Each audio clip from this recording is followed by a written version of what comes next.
Hi നമസ്കാരം പ്രിയപ്പെട്ടവരെ. നമ്മുടെ കേരളത്തിന്റെ വിഷം വമിക്കുന്ന വിശകല ടീച്ചർ കുറെ നാൾക്ക് ശേഷമാണ് ഞാനിപ്പോൾ സോഷ്യൽ മീഡിയയിൽ കാണുന്നത്. ഇപ്രാവശ്യം ചേച്ചി ഈ കാളകൂട വിഷം തുപ്പുന്ന ചേച്ചിയുടെ മനസ്സിൽ പ്രണയമുണ്ട് എന്ന് പറഞ്ഞു കഴിഞ്ഞാൽ നിങ്ങൾ ആരെങ്കിലും വിശ്വസിക്കുമോ? നിങ്ങൾ വിശ്വസിക്കണം, ചേച്ചിയുടെ മനസ്സിലും പ്രണയമുണ്ട്. പക്ഷേ ഏത് തരത്തിലെ പ്രണയമാണ് എന്നുള്ളത് നിങ്ങൾ ഈ വീഡിയോ കാണുമ്പോൾ നിങ്ങൾക്ക് മനസ്സിലാവും. ഇതിനൊക്കെ കൃത്യമായ രീതിയിൽ തെളിവുകൾ സഹിതം നമ്മുടെ അൻസാരി സുഹരി ഒരു കിണ്ണം കാച്ചിയ മറുപടിയും ചേച്ചിക്ക് കൊടുക്കുന്നുണ്ട്.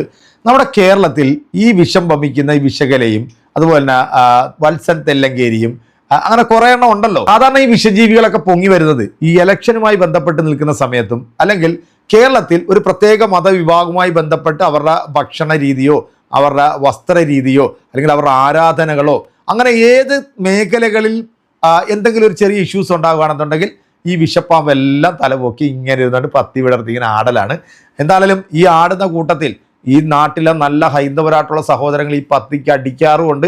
അത് നമ്മൾ കാണുന്നുണ്ട്. അതാണ് നമ്മുടെ കേരളം, ദൈവത്തിൻ്റെ സ്വന്തം നാട്, ഗോഡ്സ് ഓൺ കൺട്രി എന്നൊക്കെ നമ്മൾ പറയുന്നത്. കാലം കുറേ ഏതാണ്ട് 100 വർഷത്തിന് മേളിലായി RSS എന്ന് പറയുന്ന സംഘടന രൂപം കൊണ്ടിട്ട് ഈ 100 വർഷം കൊണ്ട് അവർ നമ്മുടെ ഈ ഇന്ത്യ എന്ന് പറയുന്ന ഈ മഹാരാജ്യത്തെ ഈ നാനാത്വത്തിൽ ഏകത്വം കാത്തു സൂക്ഷിക്കുന്ന ജാതിക്ക് മതത്തിനൊക്കെ അതീതമായി ജാതി ഉള്ളവനും ഇല്ലാത്തവനും അവനവൻ്റെ വിശ്വാസങ്ങളനുസരിച്ച് ഇന്ത്യയുടെ ഭരണഘടന അനുസരിച്ച് ജീവിക്കുന്ന ഈ രാജ്യത്തെ നശിപ്പിക്കാൻ വേണ്ടി കുറെ കാലമായിട്ട് പണിയെടുത്തുകൊണ്ടിരിക്കുന്നതിൽ ഒരു വിഭാഗമാണിത്. ഇനി ഇവരിൽ നിന്നും അടുത്ത ഒരു തലമുറയെ വാർത്തെടുക്കാൻ വേണ്ടി ഈ അണ്ടുമുക്കി ശാഖയിൽ പരിശീലനം നടത്തുന്നുണ്ട്. അത്തരത്തിലുള്ള ചില കുഞ്ഞു വേട്ടവളിയന്മാരെയൊക്കെ നമ്മൾ ഇടയ്ക്കിടയ്ക്കൊക്കെ നമ്മളിങ്ങനെ കാണാറുണ്ട്. എന്തായാലും എൻ്റെ പ്രിയപ്പെട്ട പ്രേക്ഷകരെ, നമ്മുടെ ചേച്ചി ഉണ്ടല്ലോ പ്രണയത്തെക്കുറിച്ച് പറയുന്നൊന്ന് കേട്ടതിന് ശേഷം നമ്മുടെ അൻസാരി ഉസ്താദിൻ്റെ കിടുക്കാച്ചി ഒരു വീഡിയോ ഉണ്ട്, കാണാതെ പോരുത്, ഡോണ്ട് മിസ് ഇറ്റ്. അടിപൊളിയാണ്, കണ്ടിട്ട് നിങ്ങൾ അഭിപ്രായം അറിയിക്കുക. ആദ്യം ചേച്ചി പറയുന്നത് എന്തെന്ന് കേട്ടോ. മയിലിനെ കേരളം വിട്ടുപോയിട്ട് ചുട്ടു തിന്ന് വ്ളോഗർമാർ ഇറക്കിയിട്ടുണ്ട്. കാരണം അവിടെ നിയമവിരുദ്ധമല്ല, അതുകൊണ്ട് വ്ളോഗർമാർ ഇറക്കിയിട്ടുണ്ട്. അപ്പൊ ഇവിടെ അത് നിയമവിരുദ്ധമാക്കിയത് കൊണ്ട് മയിലിനെ കൊന്നുകൂടാ, പന്നിയെ കൊന്നുകൂടാ, പന്നിയെ തിന്നുന്നവരുണ്ട് കൊന്നുകൂടാ, അല്ലെ? ഇതേപോലെ നിയമവിരുദ്ധമാക്കിയിട്ടുണ്ട് പശുവിനെ കൊന്നുകൂടാ എന്നുള്ളത്. ഇന്ത്യയിൽ 23 കേരളത്തിൽ ആരും എതിർത്തിട്ടില്ലല്ലോ.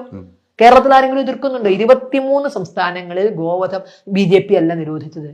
ഇതിലാകെ ഛത്തീസ്ഗഡിൽ ഒറ്റ BJP നിരോധിച്ചിട്ടുള്ളൂ. ബാക്കി 22 സംസ്ഥാനത്തും കോൺഗ്രസ് ആണ് നിരോധിച്ചത്. 22 സംസ്ഥാനങ്ങളിൽ കോൺഗ്രസ് ആണ് നിരോധിച്ചത്. കോൺഗ്രസിന്റെ ആദ്യത്തെ ചിഹ്നം കാളയായിരുന്നു, പിന്നത്തെ ചിഹ്നം പശുവും കുട്ടിയായിരുന്നു. ഈ ഗോമാതാവിനോടുള്ള ഭക്തി തന്നെയാണ് അവർ വോട്ടാക്കി മാറ്റിയത്. ഇതൊക്കെ കേട്ടിട്ട് എൻ്റെ പ്രിയപ്പെട്ട കോൺഗ്രസ്സുകാരുണ്ടെന്നുണ്ടെങ്കിൽ നിങ്ങൾ വേണം മറുപടി കൊടുക്കാൻ. നിങ്ങളുടെ ചിഹ്നം കാളയായിരുന്നു, പിന്നെ പശുവായിരുന്നു, അതിനുശേഷം പശുക്കുട്ടിയായിരുന്നു. 24ഓളം സംസ്ഥാനങ്ങളാണ് ഇന്ന് BJP ഭരിക്കുന്നത്. 2014 ശേഷം ഇങ്ങോട്ട് നോക്കുകയാണെന്നുണ്ടെങ്കിൽ പശുക്കളുടെ പേരിലും കാളയുടെ പേരിലും, പശു അമ്മയാണെങ്കിൽ കാള അച്ഛൻ എന്ന് പറഞ്ഞിട്ടുള്ള ചില വേട്ടാവളിയന്മാരുണ്ടല്ലോ നമ്മുടെ നാട്ടിൽ. അപ്പം ഇത്തരത്തിലുള്ള ആളുകൾ ഈ സാധാരണക്കാരായിട്ടുള്ള ജനങ്ങളെ കൊന്നൊടുക്കിയതിൻ്റെ കണക്കുകൾ നമ്മൾ ഗൂഗിളിലൊന്ന് കയറി സെർച്ച് ചെയ്ത് കഴിഞ്ഞാൽ നമുക്ക് കാണാൻ സാധിക്കും. അതിനു മുമ്പ് കോൺഗ്രസ് ഭരിച്ചുകൊണ്ടിരുന്ന സമയത്തും കാളയുടെയും പശുവിൻ്റെയും പേരിൽ എത്ര വരെ കൊന്നിട്ടുണ്ടെന്ന് നോക്കിയാൽ നിങ്ങൾക്ക് അറിയാൻ സാധിക്കും. ഇവരൊക്കെ ടീച്ചർ എന്നൊക്കെ ആയിരുന്നു പറയുന്നത്. എന്ത് പഠിപ്പിക്കുന്ന ടീച്ചറാണെന്നുള്ളത് നിങ്ങൾക്ക് മനസ്സിലായല്ലോ. ഇനി പ്രണയത്തെക്കുറിച്ച് പറയുന്ന കേൾക്കട്ടെ, കേട്ടോ. നിങ്ങളൊക്കെയും എൻ്റെ ശശികല ടീച്ചറിനെ കുറിച്ച് ഇതുവരെ എന്താ പറഞ്ഞിരുന്നത്? തുറന്ന വർഗീയത മാത്രമേ പറഞ്ഞു. അങ്ങനൊന്നും അല്ല. അനശ്വരമായ പ്രണയവും അതിൻ്റെ അനന്ത സാധ്യതകളെക്കുറിച്ചും ശശികല ടീച്ചർ പറഞ്ഞ് കേട്ട് കഴിഞ്ഞാണ്ടല്ലോ ഒരു നിമിഷം നമ്മൾ പ്രണയിച്ചു പോകും. പ്രണയം എന്ന് പറഞ്ഞാൽ രണ്ടുപേരും, താങ്കളൊരു പെൺകുട്ടിയെ കണ്ടാൽ പ്രേമിക്കുന്നെങ്കിൽ അവൾ എന്താണോ അവളായിട്ടാണ് അവളെ പ്രേമിച്ചിരിക്കുന്നത്. അവളുടെ വേഷം കണ്ടിട്ടാണ് ഇഷ്ടപ്പെട്ടത്, അവളുടെ മുഖം കണ്ടിട്ടാണ് ഇഷ്ടപ്പെട്ടിരിക്കുന്നത്. പ്രണയത്തെക്കുറിച്ച് ഇത്രയും മനോഹരമായ വാക്കുകൾ ആര് വിവരിക്കും? നിങ്ങളെന്താ പറഞ്ഞത്? ശശികല ടീച്ചർ തുറന്നാൽ അപരമത നിന്ന പരമത വിദ്വേഷം വർഗീയത. കേക്ക് മക്കളെ, ഈ വാക്ക് കേട്ടാൽ ഒരു നിമിഷം ഏതൊരാളും പ്രണയിച്ചു പോകില്ലേ? അതാണ്. അവളുടെ പേര് കണ്ടിട്ടാണ് ഇഷ്ടപ്പെട്ടത്. പക്ഷെ പ്രണയം സാഫല്യത്തിലെത്തിയാൽ അവൾക്ക് ആ പേര് പറ്റില്ല, അവൾക്ക് ആ വസ്ത്രം പറ്റില്ല, അവൾക്ക് അവളുടെ മുടി കാണിക്കാൻ പാടില്ല. അപ്പൊ അവിടെ വഞ്ചനയില്ല. സ്വന്തം മാതാപിതാക്കളെ പോലും ഉപേക്ഷിച്ച് പ്രണയ സാഫല്യത്തിന് വേണ്ടി ഒന്നാകുമ്പോ അവിടെ എങ്ങനെയാ മതം വരണത്? നിങ്ങൾ 2 മതത്തിൽ നിൽക്കൂ, ഞങ്ങൾ ചോദ്യം ചെയ്യില്ല. ഹിന്ദുവായിട്ട് മുസ്ലിമായിട്ട് നിൽക്കട്ടെ. നിങ്ങൾ രണ്ടുപേരും തമ്മിൽ പ്രണയിക്കുമ്പോൾ നിങ്ങളെ തന്നെ പ്രണയിക്കണം. അല്ലാതെ നിങ്ങൾ അവരുടെ മതം അവരുടെ ജാതി ഇതൊന്നും നോക്കാൻ പാടില്ല. കണ്ട, ഇത്രയും മനോഹരമായി ആര് പറയും? ഈ കാലത്ത് ആര് പറയും? അഥവാ വ്യക്തികളെ സ്നേഹിക്കേണ്ടത്, അല്ല അവരുടെ മതവും അവരുടെ ജാതി ഒന്നുമല്ല സ്നേഹിക്കേണ്ടത്. ബംഗ്ലാവും പണവും തെങ്ങിൻ തോപ്പും ഒന്നുമില്ലാതെ, പണവും പത്രാസും പട്ടുചേലയൊന്നുമില്ലാതെ, എൻ കൽബ് മഹറായി തന്ന് കൈ പിടിച്ചിടാം നിന്നെ, മൗത്തോളം റബ്ബിൻ കനിയായി കാത്തുകൊള്ളാം. അങ്ങനെ വ്യക്തികളെ സ്നേഹിക്കണം, അല്ലാതെ മതവും ജാതിയും ഒന്നും അല്ല സ്നേഹിക്കേണ്ടത്. ടീച്ചറെ ഒരു കാര്യം ചോദിച്ചോട്ടെ, ഇതെന്താ സംഭവം? മാറിയ നടിമാരും മതം മാറാനുണ്ടായ കാരണങ്ങളും. ലക്ഷ്മിപ്രിയ മലയാള സിനിമകളിലും സീരിയലുകളിലും സജീവമായിരുന്ന നടിയാണ് ലക്ഷ്മിപ്രിയ. മുസ്ലിമായിരുന്ന ലക്ഷ്മിപ്രിയ തന്റെ പ്രണയ സാക്ഷാത്കാരത്തിനു വേണ്ടി ഹിന്ദുമതം സ്വീകരിക്കുകയായിരുന്നു. ടീച്ചറെ ഞാനൊന്നും പറയുന്നില്ല. അനുശ്രീ മലയാള സിനിമയിലെ യുവനടിമാരിൽ ഒരാളാണ് അനുശ്രീ. മുസ്ലിം കുടുംബത്തിൽ ജനിച്ച അനുശ്രീ തന്റെ പ്രണയ സാക്ഷാത്കാരത്തിനു വേണ്ടി ഹിന്ദുവായ വിഷ്ണു എന്ന യുവാവിനെ വിവാഹം കഴിക്കാൻ ഹിന്ദുമതം സ്വീകരിക്കുകയായി. ടീച്ചറേ ആനി മലയാള സിനിമയിൽ അറിയപ്പെടുന്ന നടിയായിരുന്നു ആനി. തന്റെ പ്രണയ സാക്ഷാത്കാരത്തിനു വേണ്ടി സംവിധായകനായ ഷാജി കൈലാസിനെ വിവാഹം കഴിക്കാൻ ഹിന്ദുമതം സ്വീകരിക്കുക. ടീച്ചറേ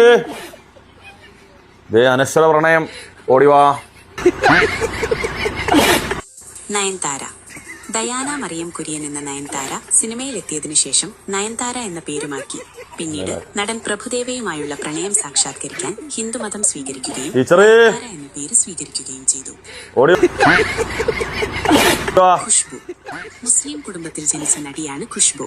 വിവാഹ സാക്ഷാത്കാരത്തിനു വേണ്ടിയാണ് അവർ ഹിന്ദുമതം സ്വീകരിച്ചത്. ജോമോൾ ക്രിസ്ത്യൻ കുടുംബത്തിൽ ജനിച്ച നടിയാണ് ജോമോൾ. പ്രണയ സാക്ഷാത്കാരത്തിനു വേണ്ടി ഹിന്ദുമതം സ്വീകരിക്കുന്നു. എന്തൊക്കെയല്ലേ ടീച്ചർ ഈ കൊച്ചു കേരളത്തിൽ നടക്കുന്നത്? വ്യക്തികളെ പ്രണയിച്ചാൽ പോരെ, എന്ത് ചെയ്യാനാണ്? ഇവരൊക്കെ കണ്ടല്ലേ പ്രേമിച്ച് വിവാഹം കഴിച്ചതിന് ശേഷം മതം മാറാണ്. പൊന്നെ പൂവേ കർളേ എന്റെ കൽബിനുള്ള മോളെ എന്നും എന്റെ കൽബല്ല ടീച്ചറേ. എനിക്ക് എന്തോ ഇഷ്ടമാണ്. എൻ്റെ പൊന്നുസ്താദെ, നിങ്ങളിത് ഇങ്ങനെ ചിരിപ്പിക്കല്ലേ മനുഷ്യനെ? അതായത് ഒരു പ്രത്യേക മതവിഭാഗത്തിലുള്ള പെൺകുട്ടികൾ മാത്രം അങ്ങോട്ട് കൺവെർട്ട് ചെയ്ത് വല്ല ഹിന്ദു മതത്തിലേക്കോ ക്രൈസ്തവ മതത്തിലേക്കോ പോവുകയാണെങ്കിൽ മാത്രം ഒരു പ്രശ്നവുമില്ല.